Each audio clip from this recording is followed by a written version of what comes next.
everybody, Ron Bielefeld, Whistling Wings Photography. Hey, just got in from a kingfisher tour this morning. If anybody wants to do a kingfisher tour, go on, take some pictures of belted kingfishers. That's the season we're in here in Florida, so just let me know. But that's not what this video is about. This video is about the Canon R6 Mark III.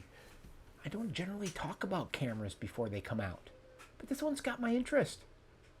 I want to talk about the rumored specs for this camera with regards to birds in flight photography. Few of us do that kind of photography, so I thought we might see if we agree that the R6 Mark III is coming on maybe to be a really good action camera for birds in flight. So hey, if you want to join in on the discussion, stay tuned.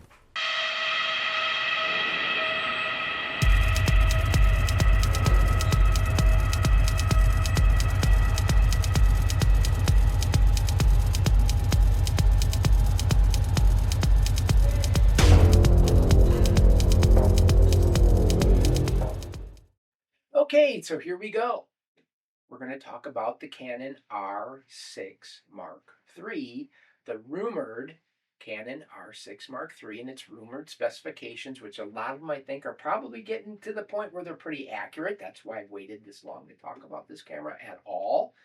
And the other reason, like I said in the introduction, is because this camera is shaping up to be something that might be useful to me, kind of fall in a different realm than what I already have in my R1 and my R5 Mark II, mainly because it's going to be 32 megapixels on a full frame sensor. That intrigues me. So, but we're going to go through the main specifications. You can see all the specifications here. The rumored specifications, they're here, over here. They're somewhere on the screen right now. And these are from Canon Rumors. Give them credit. And you can see what the camera's shaping up like. What? 32 megapixel. It says 34.2, but usable for us, I guess, 32 megapixels. A dual pixel CMOS autofocus system with the multiple, subject detection and stuff. Getting up there with these cameras now and your autofocus. IBIS, of course. Hey, we're going to talk about this. The viewfinder. Some upgrade there.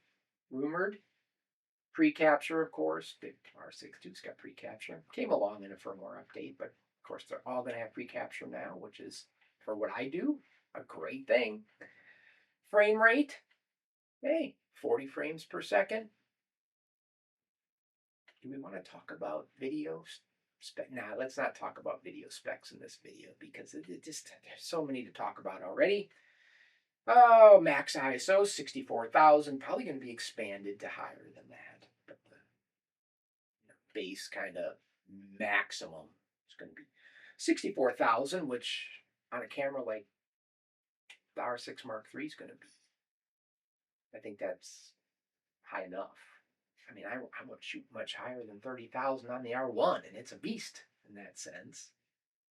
I don't get much higher than 12,000 or so on the R5 Mark II. Bunch of it. Hey, dual card slots. And now one of them's rumored to be a compact flash express slot. And the other, of course, is an SD slot, a fast SD slot. It's kind of hard to say, at least for me. And that's a good thing because that makes that affects some things that are important to me as a bird photographer. We'll talk about that. Looks like the same battery is what we're using in the R5 Mark II. You've got that camera. And then the price, the price is going to be what it's going to be. And it's actually not that much higher than what the R6 was when it came out. Was that like $24.99? This one's going to be $2,900. $28.99, they say. $2,900, right? So there you go. So that's running over some of the specs that are important. But let's talk about them in detail now. All right, and the first thing I want to talk about is the resolution comparison. You can see I've got a comparison up here. The R5 Mark II, the R1, the R6 II, now the R6 III rumored specifications. And we already talked about it, 32 megapixels. That is in a different slot right between the 24 megapixels here and my 45 megapixels here. I didn't really want the R6 Mark II. It didn't really do much for me because I had a 24 megapixel beast of a camera in the R1, and before that the R3. But now we're talking a little more resolution, and us bird photographers. Is it us or is it we bird photographers? I don't know. Just having that little extra bit can matter sometimes. Not always. Hey, the 24 megapixels of the R1, it's not all about the number. It's about the quality of those pixels, the noise that's involved in the images. This thing takes really good images. You can really crop this 24 megapixel image, and it still holds detail because they're so clean. They're so good. The pixels are such high quality coming off of this camera. But again, 32 megapixels puts it in a different slot here, and that interests me, and I'm going to try it. That's what really got my interest first. So resolution. Then let's talk about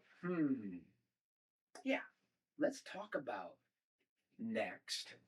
It's kind of, that order doesn't really matter, but let's talk about those card slots. The fact that now it's rumored that one of them is going to be a compact flash express card slot. Much faster, of course, than any SD card. Why is that important? Because it affects the dumping of your buffer. And buffers for me as a bird and flight photographer matter. They matter a lot. And we're going to talk about that specifically here in a minute, but that's why I brought this up, is that, the R6 Mark II, 2 SD slots. Both of these cameras, let's see here.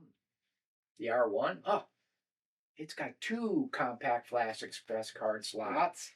The R5 Mark II, it's got 1 compact flash express card slot and an SD card slot. So it's gonna be, that's fine. The R6 Mark III, it comes out with the same configuration of slots as my R5 Mark II. I'm more than happy about that. That's great. Again, mainly because it's going to speed things up when it comes to shooting, dumping buffers, buffer depth. How long can I shoot at 40 frames per second? Because that's, let's go in here. Let's see. Let's talk about frames per second. R1, 40 frames per second max. R5 Mark II, 30 frames per second max. R6 Mark II, that was 40 frames. R6 Mark III going to be 40 frames. Hey, all of the cameras we're talking about here, plenty fast. Electronic shutter, burst rates, all that kind of stuff, maximum frames per second, right up there, 30, 40 frames per second. That's a lot a day. 24 megapixel files in full RAW, but I don't shoot full RAW. I shoot C-RAW that halves the file sizes for the most part, just to make it simple. So let's just talk about C-RAW. 40 frames per second, 24 down to, 12, 13 megabytes per frame. Now 32. Okay, so now it's what? 17, 16, depending on what resolution we really get out of this sensor for our use. And then this one, of course, is up there in the 20 some megabyte range per file. And shooting really fast frames per second, that's a lot of data moving. Having that compact flash express card slot and being able to shoot to that should help the buffer depth a lot. So let's talk about buffer sizes. R1, if we shoot C-RAW files and we're shooting at 40 frames per second, I have a buffer depth of basically unlimited. Really, it's almost unlimited. 410, they say, or something like that. R5 Mark II drops down quite a bit, 170. And I'll tell you what, the R5 Mark II, even shooting C-RAW, when I'm shooting 30 frames per second on that camera, the buffer depth is just enough sometimes. I have birds flying for quite a and doing great action. Owl flying right at me, snail kites flipping around, coming down, grabbing the snail, going back off with them. That takes some time. And I want all those frames. I don't want my buffer. I don't want to hit the buffer wall. I don't want it to slow down to 1 or 2 frames per second. The R5 Mark II is right in that. Oof. Yeah, does it last long enough? I don't know. Does yours? R6 Mark II, somewhere around 180 C-RAW files in the buffer. But the R6 Mark III, they're talking about, again, because we're putting that compact flash express card in there, dumping that buffer quicker as things go, they're talking about it being up there much higher, about 300 or so frames before the buffer fills.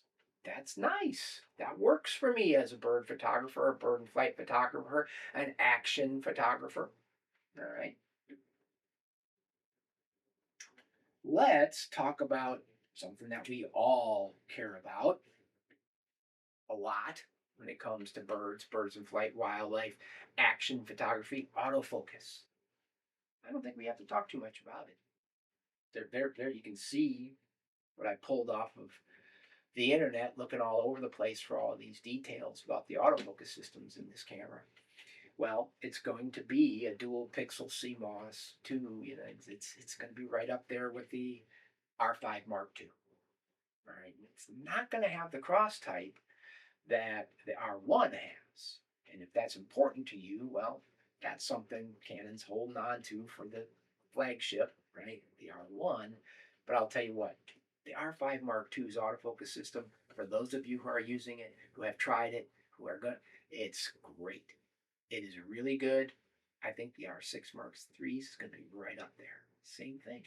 So again, that fits. That works for me. What else do we have to talk about here? Media cards, resolution. We're already kind of talking here. Let's talk about noise for a second in these newer cameras. Yeah, I don't find it to be an issue for the most part, as long as you kind of understand where these different cameras lie with noise and ISO settings and what you're comfortable with noise in your images and dealing with that noise. There's so many factors that affect how much noise you see in one of your images. How much are you cropping in? Of course, the ISO setting. Can you deal with it in post-processing? Wow, we can deal with it a lot better than we've ever been able to deal with it before.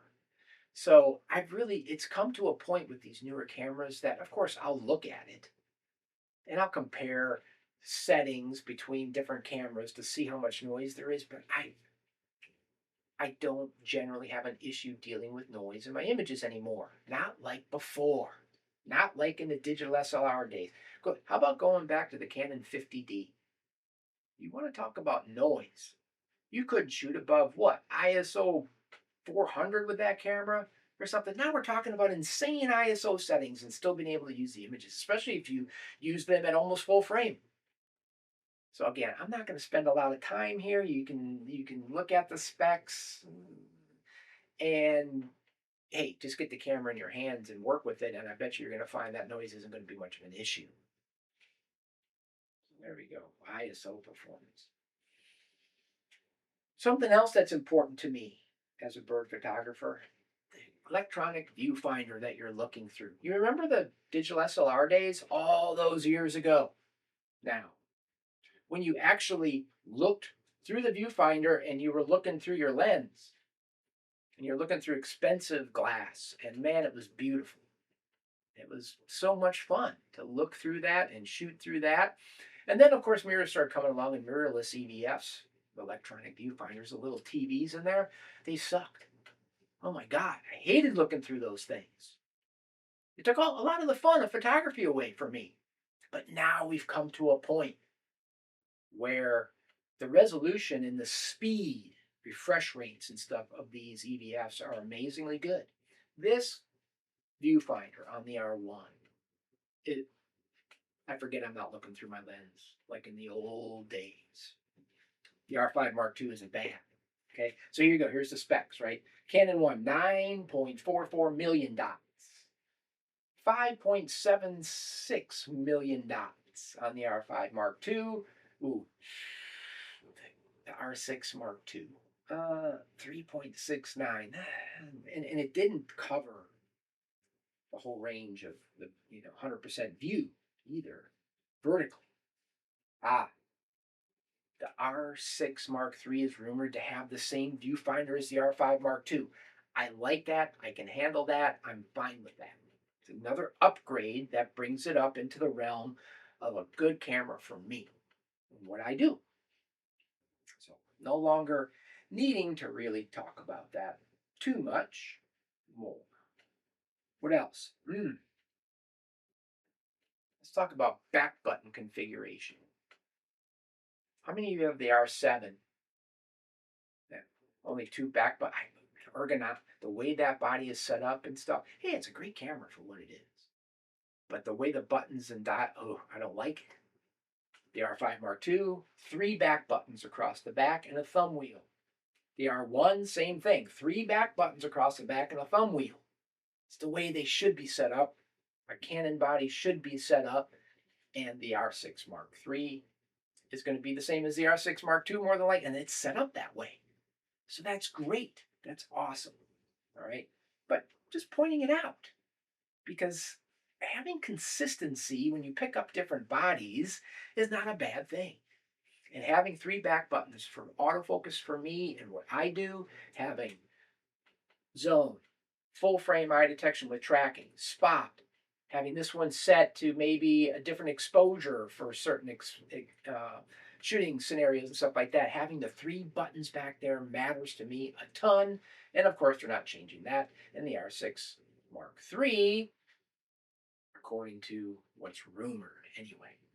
Why would they, right? Why would you change it? I'm hoping the R7 Mark II is basically like the R6 Mark III is going to be, and the R6 Mark II is, and the R5 Mark II is. That's what I want to see out of the R7 Mark II, but that's another video. So, back button stuff. Yeah, that's important to me. I'm going to take a little break during this video. I'm going to play an ad for my speed shooter harness system. I don't have one up here. I should, but I don't. That's okay. You'll see it in the ad coming up in the commercial. It's a shooting harness that I make that takes all the weight off your hands and arms. I make it and I sell it directly to you. So take a look. And right after that, we'll be right back to the video. Thanks for watching.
What else we got here?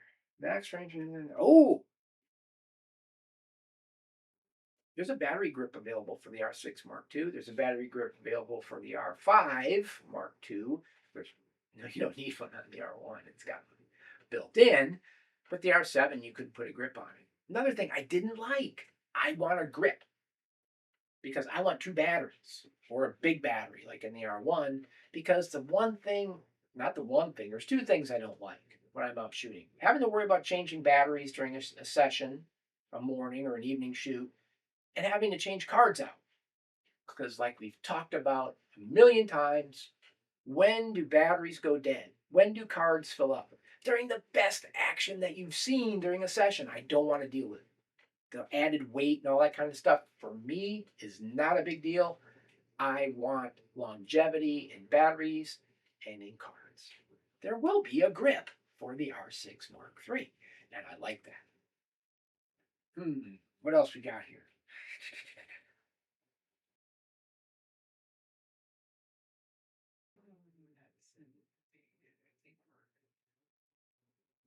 What did I forget? Did I forget anything that's really important to me as a bird photographer? Resolution, autofocus, C-RAW, and then a max frames per media. I think that's it. There's a lot of other things to talk about with this new camera coming out. Like every new camera that comes out, we haven't even scratched the surface. We haven't talked about video specs, and the video specs on the R6 Mark III have me excited too because I shoot more and more video, and it's got open gate recording. Although it's going to be 30 frames per second, though. That's a kind of a bummer. But we're not going to get into that. So, am I going to get the R6 Mark III? Yes, I am. And am I going to like it for birds? Well, if the rumored specs are what actually come, that camera has that stuff in there, I think it's going to work well for birds and birds in flight. It's going to be a little higher resolution than my R1. We'll see about the noise thing and all that, you know. But anyway, yes, I'm going to get it. And once I get it, I'm going to shoot it, and then I'm going to come back and I'll do some more videos on that camera. My question to you is, are you going to get it for your birds in flight, your action sports, your action photography, your wildlife photography? Let me know. I want to start a discussion on this. Why or why not are you going to get the camera or not get the camera? And what specs are most important to you on this new camera? On any camera, really. If you want to do that on any of these cameras, why? What is the most important thing? What did I miss? I'm sure I missed covering something here. Back buttons, grips. You know, again, there's lots of specs. I covered the things that are most important to me. Buffer depth. We covered that. I need enough. I don't want to have to meter my bursts of shooting thinking I don't want to fill up the buffer and then more stuff keeps happening. And so that was a big one for me that they put that, if they put a compact flash express card slot in there, I'm going to be really happy. So, hey, let's get a discussion going on this down below. And let's see what you all think about the new R6 Mark III that's coming out. November 6th, it's going to be announced. November 20th, I guess you're going to be able to put in your order. So let me know what you think. Hey, as always, thanks for watching. I really appreciate it. And have good light. Take great images. That's the most important thing. Of course, really the most important thing is to be safe out there. I'll see you soon.